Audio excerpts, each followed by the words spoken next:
March 2019 is a packed month for gamers. Hi folks, it's Falcon and today on gameranx, games you need to look out for in March 2019. Now number 10 is Left Alive, a mech game that looks pretty fast-paced, pretty wild, and very much like a development of something that we really haven't seen a lot of, which is a sort of double-A mech arcade-y type shooter. But honestly, it looks like an actual progression of that genre. It's not just a mech game though, there is plenty of on-foot action, and it looks pretty good too. It's kind of a cover shooter. Like I said, a little bit on the arcadey side, but there's some pretty good stealth elements from the looks of it. It is a very cool looking game that looks to take kind of some stuff that we used to enjoy in games a lot and brings it to the forefront. It looks like probably a pretty fun single player game that you buy and play and eventually beat. And I wish that those weren't mentionable as features in a video game, but they are. I'm looking to this one for not just nostalgia, but kind of development of a type of game that really shouldn't have been left by the wayside in the way it did. It's not like nobody made these types of games for a while, it's just it was never given this kind of attention or this kind of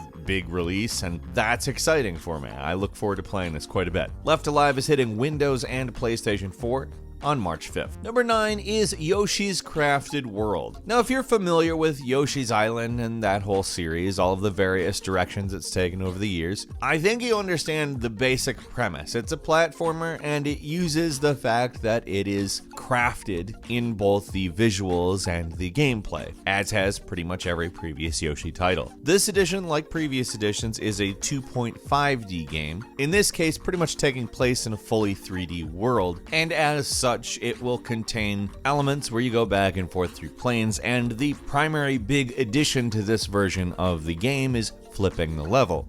Now, the way this works is sometimes the level will flip itself, and once you've beaten a level, you can play through the whole level flipped if you'd like. It also has multiplayer, and it's essentially a co-op platformer in that respect. It's exactly what you expect it to be, and honestly, I think it's going to be a lot of fun. Yoshi's Woolly World is hitting March 29th to the Nintendo Switch. Number 8 is Tropico VI, the long-running, kind of absurdist, kind of satirical construction and country management simulation.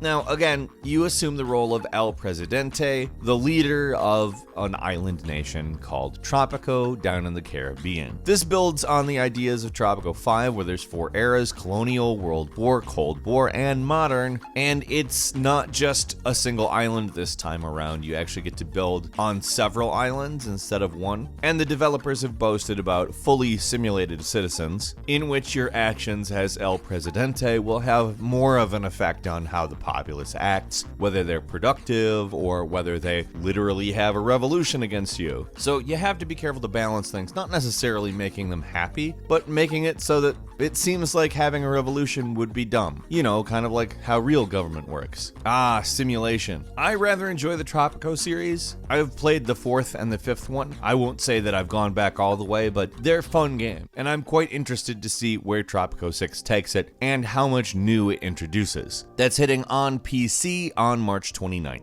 Number 7 is Piece Worldseeker, which is a really interesting idea. It's an action-adventure video game based on One Piece, and it's open world, and it kind of looks like Spider-Man, but it also doesn't look like Spider-Man. There are stealth elements, there are JRPG elements, there are hack-and-slash elements. There are so many interesting elements to this game, and the way it looks is that they all blend together pretty seamlessly. Now, I haven't been able to play it yet, but I'm really keeping my eye on this one. It's a colorful, pretty, anime-looking game that honestly looks like it goes way beyond pretty much anything that looks like this game. It looks like a game that's going to use its own mechanics to do boss fights really well, from all of the footage I've seen of that. And even if it ends up less than perfect, I think an even imperfect game that manages to decently mix all these elements would be a pleasant respite from a lot of other games that, well, just take a cartoony look and say, well, that's enough. This really doesn't seem like that. I'm pretty optimistic for this one. It hits Windows, Xbox, and PlayStation 4 on March 15th. Number 6 is Dead or Alive 6, the obviously 6th game in a long-running series that has had a lot of interesting stuff happen alongside it. We're not going to focus on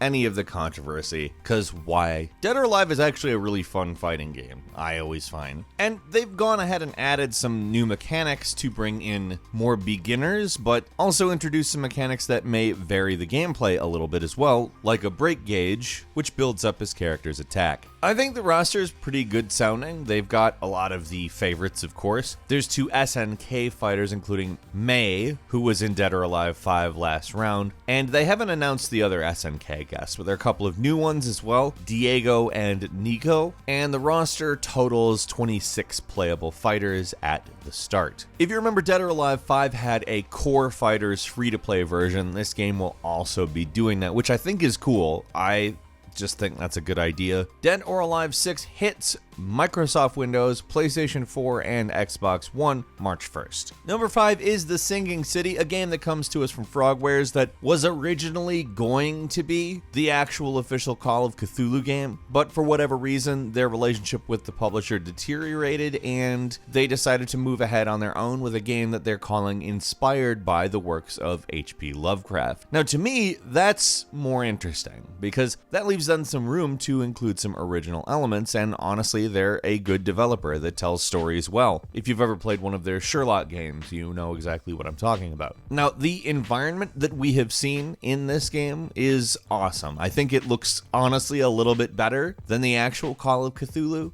game. It's an open world game, and I think that the very stylized Lovecraftian open world works really well. We haven't really seen an open world quite like this, and I think that that really benefits for it as long as they actually, pull off making an dense, enjoyable open world. But what we've seen in trailers and a little bit of gameplay, in my opinion, is promising. The Sinking City is hitting PlayStation 4, Microsoft Windows, and Xbox One on March 21st. Number 4 is Generation Zero, a very interesting looking open world game set in 1980s Sweden, in which the locals, all of the people that would, occupy 1980s Sweden, have simply disappeared. And these massive hostile machines are either in control or simply just there and terrifying everyone, so might as well be in control. We don't actually know a lot about the machines, that's kind of the point of the machines. And the game incorporates survival gameplay along with some pretty obvious 1980s nostalgia and big scary machine combat. On top of that, you can collaborate, you can play co-op with up to 4 players, and you can do it with stealth, which is the way I tend to do this type of game. Ultimately, you have to survive while you unravel the mystery of exactly what the hell is going on in Generation Zero, which to me sounds pretty good. It certainly looks pretty. It presents a very colorful and yet somehow very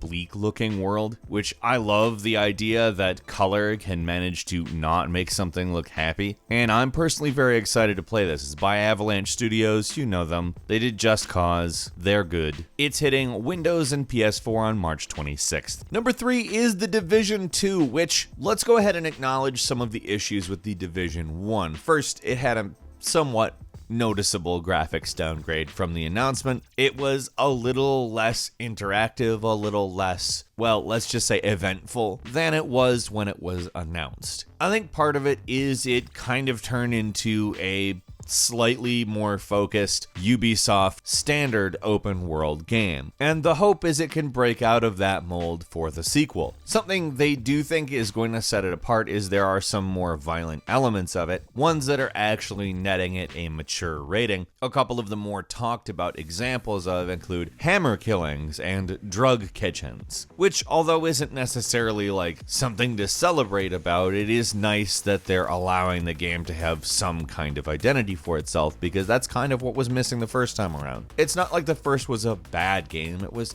just kind of bland though, and the hope is that it is more. We will see. That'll be hitting Windows, PlayStation 4, and Xbox One on March 15th. Number 2 is Devil May Cry 5, and let's just go ahead and say this. Of course we're excited for Devil May Cry 5. I tend to be a little kinder to DMC, the sort of reboot slash spinoff. I actually think it was a pretty good game, but I also don't think it was Devil May Cry 5. I don't think anybody thought it was Devil May Cry 5. Whether you liked it, whether you hated it, it kind of just made you want Devil May Cry 5. Like I said, I enjoyed it, but I'll enjoy this more. Let's just be honest. As somebody who just absolutely loves the sort of Devil May Cry type game and all of the sort of other games that came from it, like Bayonetta owes so much to Devil May Cry, there isn't really a lot to say other than, hey, let's get another fast-paced, stylish action game, alright? Yeah. It's nothing that makes me happier, honestly. Also, the graphics are just significantly better than any other entry to the series, of course, obviously. And it looks to be taking the essence of the game very seriously, because other than the fact that it looks significantly nicer, it really doesn't seem different to me. Looking at footage of it looks like looking at footage of Devil May Cry to me, which is great.